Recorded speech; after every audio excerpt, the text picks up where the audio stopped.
Hi guys, అందరూ ఎలా ఉన్నారు? సో నేను ఇవాళ ఒకటి చెప్దాం అనుకుంటున్నాను. మీరు ఎప్పుడైనా గమనించండి, బాగా చిల్గా ఉండే వాళ్ళ లైఫ్ ఎప్పుడు చిల్గానే ఉండిద్ది. వాళ్ళు ఎప్పుడు హ్యాపీగానే ఉంటారు.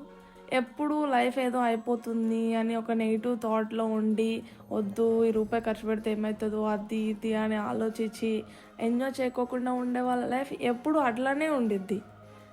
ఐ ఫీల్ లైక్ మనం ఎంత ఎక్కువ ఎంజాయ్ చేస్తే దేవుడు అంత ఎక్కువ ఎంజాయ్మెంట్ ఇస్తాడు, మనం ఎంత ఎక్కువ బాధపడితే దేవుడు అంత ఎక్కువ బాధ ఇస్తాడు అనేసి.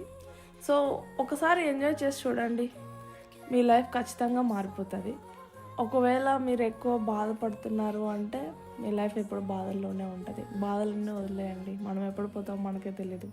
సో ఎంజాయ్ మాత్రమే చేయండి. ఎన్ని కష్టాలు ఉన్నా సరే ఎంజాయ్ చేయండి, లైఫ్ సింపుల్గా అనిపిస్తుంది. మీరు మీ ఒపీనియన్ని కామెంట్లో చెప్పండి.